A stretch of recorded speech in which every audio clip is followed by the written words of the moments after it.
नमस्कार दोस्तों, सभी सरकारी कर्मचारी, राज्य कर्मचारी और ईपीएस 95 पेंशन धारकों का एक बार फिर से स्वागत करते हैं हमारे इस यूट्यूब चैनल पर।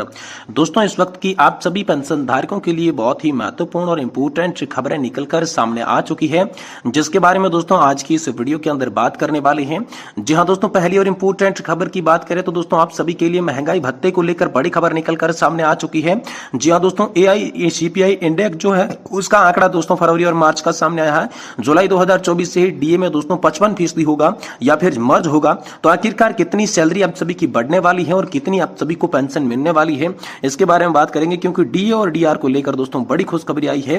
AICPI इंडेक्स आंकड़ों का जो इंतजार था उसको लेकर दोस्तों बड़ी खबर आई है। इसके बारे में आज की इस वीडियो के अंदर संपूर्ण रूप से आप सभी को जानकारी देने की कोशिश करेंगे। साथ ही साथ दोस्तों आप सभी के लिए बहुत ही महत्वपूर्ण और इंपोर्टेंट अपडेट निकल कर आ रही है। पेंशन कैलकुलेशन पर ईपीएफओ का बड़ा जवाब आ चुका है। जी हाँ दोस्तों, एम्प्लॉयज पेंशन स्कीम 1995 को लेकर साथ ही दोस्तों हायर पेंशन कैलकुलेशन पर बड़ी खबर है। प्रोराटा और 60 माह के औसतन पर बोला कर्मचारी भविष्य निधि संगठन। आखिरकार दोस्तों आप सभी के लिए कर्मचारी भविष्य निधि संगठन की ओर से क्या बड़ी खबर है, इसके बारे में आज की इस वीडियो के अंदर बात करेंगे। और वहीं दोस्तों बड़ी खबर है, देश भर में इस दिन लागू हो सकती है पुरानी पेंशन योजना। जी हाँ दोस्तों, ओपीएस को लेकर आप सभी के लिए बड़े बड़े रुझान सामने आने लग गए हैं। एक बार फिर से आप सभी के लिए पुरानी पेंशन योजना बहाली हो सकती है। इसको लेकर दोस्तों हाल फिलहाल में आप सभी के लिए बड़ी और इंपोर्टेंट खबर निकल कर सामने आ चुकी है।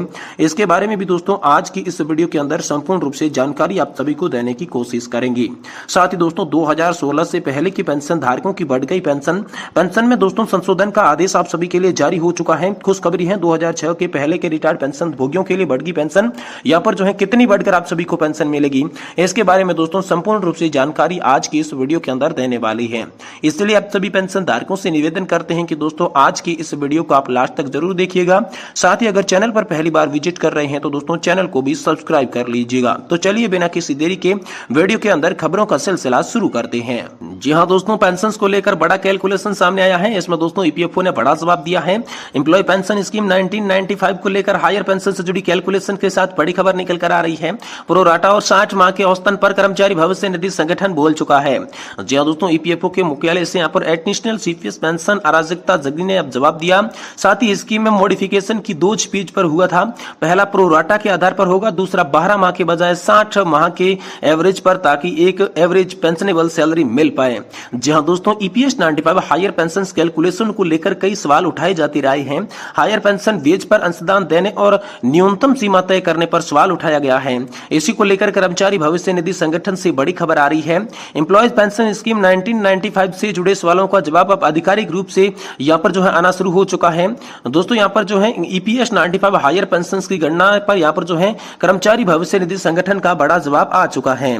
दोस्तों ईपीएफओ मुख्यालय एडिशनल सीपीएस पेंशन में अराजकता जग्गी के सवालों में जया शर्मा के सवाल के किया और हायर वेजेज पर अंशदान लिया। पेंशन का भुगतान के लिए न्यूनतम सीमा क्यों नहीं है? जवाब दिया गया कि पेंशन योजना एक कॉमन फंड आधारित होती है, सभी सदस्यों का कंट्रीब्यूशन होता है, वह एक पूल में जाता है, उसी से बेनिफिट आप सभी को दिए जाते हैं। इसका मतलब यह है कि हर साल लेखा जोखा ईपीएफओ को करना पड़ता है, जो कि फंड है उसमें जो पैसा आ रहा है वह पर्याप्त है या नहीं है। हमें आज तो रिटायर हो रहे हैं जिन्हें सिर्फ पेंशन नहीं देनी, आज जो ज्वाइनिंग की है वो कुछ समय के बाद रिटायर होगा, रिटायरमेंट के बाद वह पेंशन लेता रहेगा। तो हमारे किसी भी दिन जितनी भी सदस्य होते हैं हर साल उसके लिए एनुअल वैल्यूज ऑफ फंड होता है। दोस्तों फंड का आकलन सरकार कराती है, कितना मुनाफा दे रही है, कितनी आय होती है। योजना के प्रावधान आकलन के आधार पर केंद्र सरकार राहे चाहे तो बेनिफिट को भी बढ़ा सकती है या घटा भी सकती है, अंशदान रेट को बढ़ा सकती है, कम भी कर सकती है, कितने समय के लिए दिया जाना है यह भी फैसला किया जा सकता है। और ईपीएफओ की इंटरेस्ट रेट आय पर होती है, कभी रेट यहाँ पर जो है 12 से 13% की, तो आज दोस्तों यहाँ पर देखने को मिल रही है 7 से 8% की इंटरेस्ट रेट मिल रही है। इस पेंशन की गणना का फॉर्मूला सुधारना पड़ता है। 2014 में सुधार किया गया था, स्कीम में मॉडिफिकेशन किया गया था, उसमें 2 चीजों को लाया गया था। पहली कैलकुलेशन के लिए प्रोराटा पर आधारित होगी और दूसरी थी कि 12 महीने के औसत वेतन की बजाय 60 महीने का एवरेज लेंगे, ताकि एक सही एवरेजेबल पेंशनेबल यहाँ पर पेंशन सैलरी मिल पाए।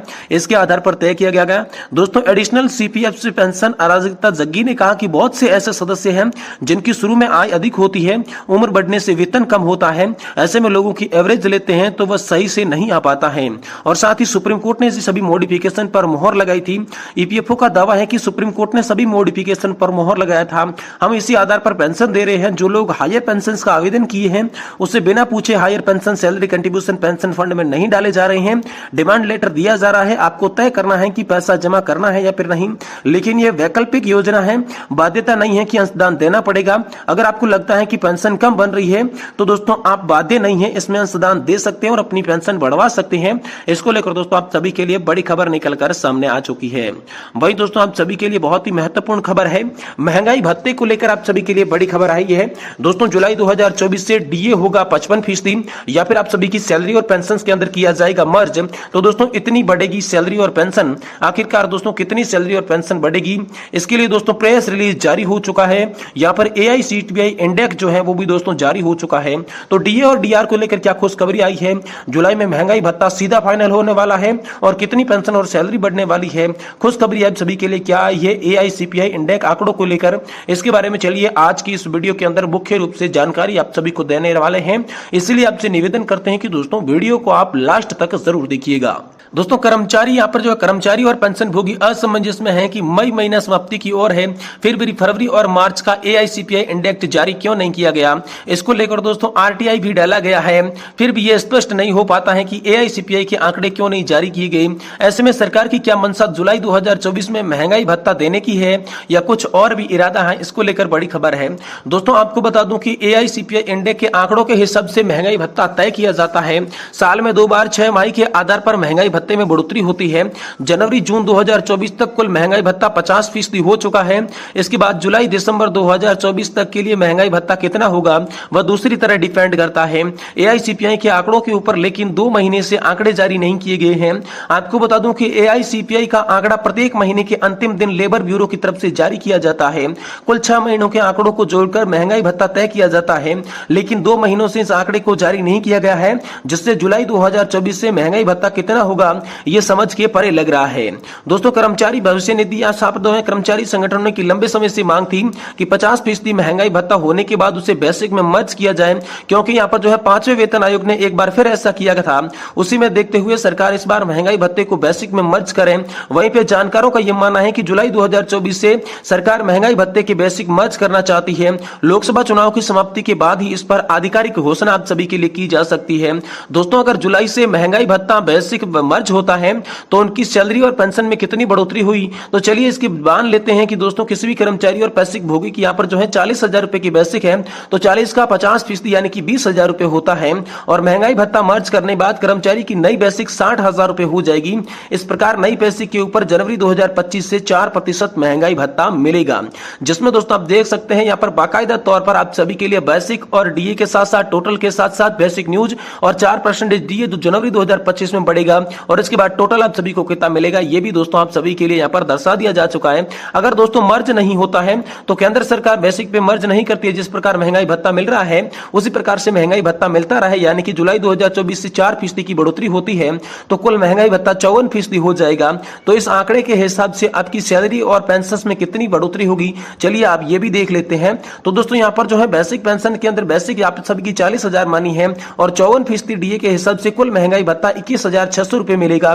इस प्रकार से हिसाब से दोस्तों 1,600 रुपए बढ़ोतरी हर महीने आप सभी को देखने को मिलेगी, जिसके बाबत में भी दोस्तों यहाँ पर बेसिक के अंदर पर यहाँ पर जो है टेबल आप सभी के लिए जारी कर दी जा चुकी है, जिसमें दोस्तों बेसिक दर्शा दिया जा चुका है 50% डीए टोटल और साथ ही साथ 54% डीए के साथ साथ भी कितनी आपको पेंशन और सैलरी मिलेगी इसका भी टोटल आप सभी को दर्शा दिया गया है। इस बीच दोस्तों एक यहाँ पर कर्मचारी का कमेंट आया हरीश सिंह का, जिन्होंने लिखा है कि जून रिटायरमेंट केंद्रीय कर्मचारियों को नेशनल इंक्रीमेंट के विषय में कुछ जानकारी है जिसमें कि कोर्ट में केस नहीं किया हो उसे मिलेगा या फिर नहीं मिलेगा। तो दोस्तों हरीश सिंह जी ने बहुत ही बड़ा सवाल पूछा है, इसकी जानकारी हम आने वाले वीडियो के अंदर इसका जवाब देने वाले हैं, इसलिए आप चैनल को सब्सक्राइब जरूर कर लीजिएगा।